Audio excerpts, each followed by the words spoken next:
Hi everyone, for today's quick project I'm making a paper pumpkin. Now there is a pumpkin in the scan and cut machine going all the way back to like the CM 300 and 600, but for this particular project I didn't like the shape, so I thought I'd make my own, and I posted my project in a blog post and on Instagram and TikTok recently, and I said, if you want to know how I made it, let me know. And a couple of people did. So here's the video. So I'm using Canvas Workspace. I'm using the download or computer-based version. You could do this in the online version. It's just that I've been working in this version today, so I thought I would carry on using it. So I'm going to come over to the left-hand side to where the basic shapes are. You can see I'm on this icon here, second one down, which opens up your basic shapes. And I'm going to scroll down and I'm going to choose an oval. Now there are two ovals, plain ovals. The others have got shapes around the edges. I chose the first one, the fatter one, because for the simple reason the angle on the arch has a lower profile for making the top of the pumpkin. So I'm going to hold my shift key down and just rotate this. So I'm leaving it as the default size for now. I'm going to resize it later. So with the oval selected, I'm just going to right click and hit duplicate, and I'm going to make 4 in total. So I'm going to hit duplicate 3 times. So now I've got 4 ovals. I'm going to drag an imaginary box around them all. So by that I mean I'm just left clicking with my mouse up here and keeping the left click held down and drag across, and that selects them all. You can see they're all selected. There's 4 blue bounding boxes around them. Now I'm going to come over to the right hand side of Canvas Workspace and I'm going to align them all either by the bottom or the top. It doesn't really matter. I'm going to choose bottom. So now they're all going to be aligned. I'm going to space them at -1 and then click horizontal. So now they're overlapped. You can overlap them more or less. It's entirely up to you. I think this is what I chose on the one that I made that I posted on my blog post. So with those all still selected, they're now all aligned along the bottom, so they're all lined up evenly and they're all overlapping. I'm going to come down still under the edit icon over here on the right, and I'm going to scroll down and hit weld, and now they've all been welded together. And if I just scroll back up, you'll see that they're like just under 9 inches wide. That's far too big for what I want. So the first thing I'm going to do is drag in one of the corners to bring them down. So I've got 5.40 on the width, and then I'm going to drag it down on the height. And you know, this isn't vital because I'm going to resize it at the end. On the one that I posted in the blog post, the finished size was 5.75 by 5.75, and the reason that I did that was because initially I thought I was going to use some different pattern paper that was only in 6x6 format. So I thought if I made the overall size just slightly smaller than 6x6, at least I knew that I could get the elements from the 6x6 paper if, you know, that was what I cut the top layer in. As it happens, I ended up cutting the top layer from an old K & Company paper pad, which was 12x12.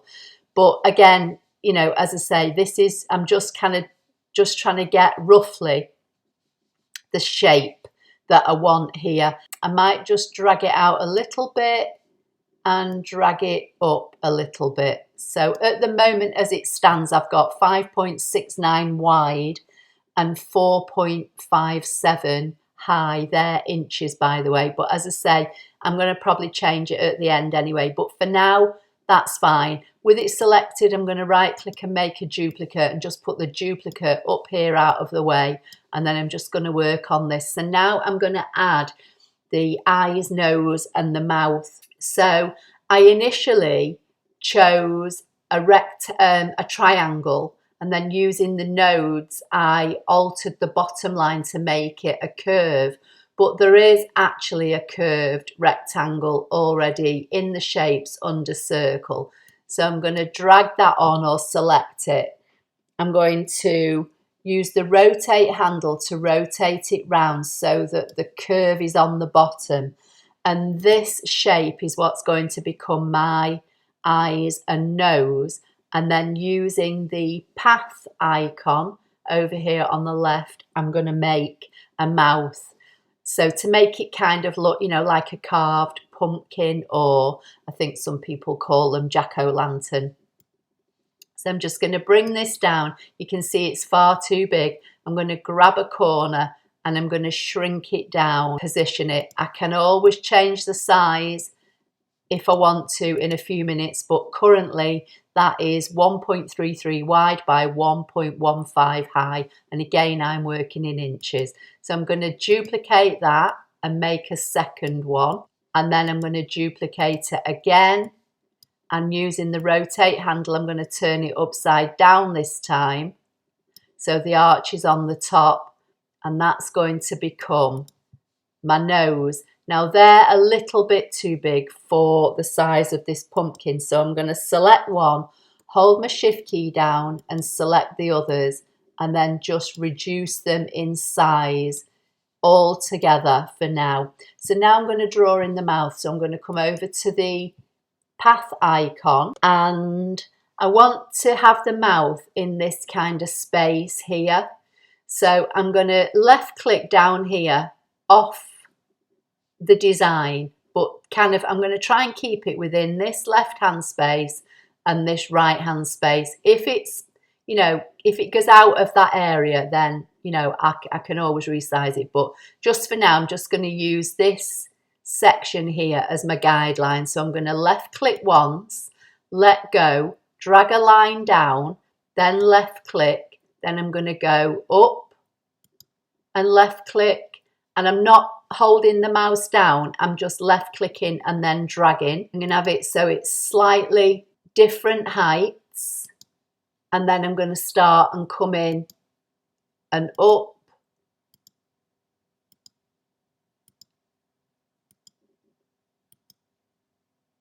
Because obviously it's got to be a complete shape, a closed shape, for it to cut out properly.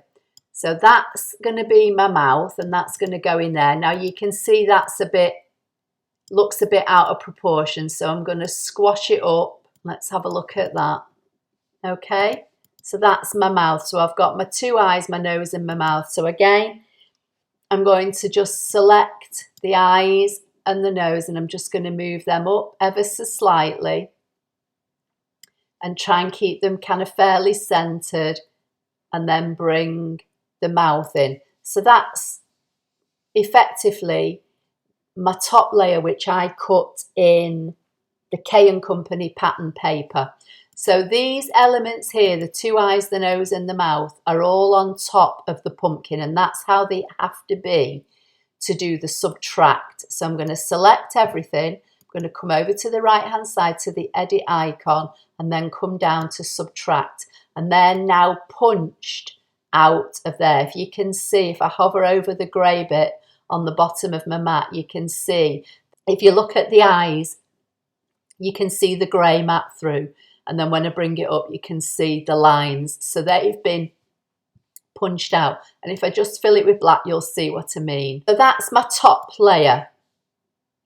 So I'm going to put that on one side. Now I'm going to bring in the copy that I made of the outline, and I'm going to work with this to make the rest of my pumpkin shape. So the first thing I want to do, I want this layer to be bigger than this, because at the moment these are the same size because it's a copy. This is a copy of this. And I want it to be bigger so that the face part has got some of the layer behind it showing through. So with this one selected, I'm going to come down to the offset icon. I'm still under the edit tab. I'm going to come to offset. I'm going to choose, I'm going to leave it on 0.20 and see how it looks. I don't know. As I say, I've been doing other things, and I can't remember what I used. I don't think I used 20, but I'll try it and see. So I'm going to say outward. I'm going to use the corner type as round because it's a rounder, more, it's got more curves. And then where it says select original line, I'm going to say delete. So it deletes the original line, and I'm going to say OK. So let's just have a look how that looks. Actually, that doesn't look too bad. So I'm going to leave it as 20. So now, so this is 0.20 bigger than the original that was on my mat, okay, or bigger than this one, okay. So now I'm going to draw in my stalk. So I'm going to come back to the path icon and select it. I'm going to left click once within this pumpkin shape and let go, and then just drag my mouse up until I get to a point where I think that that's going to be, maybe big enough. I'm going to left click again to anchor that node. Then I'm going to come across.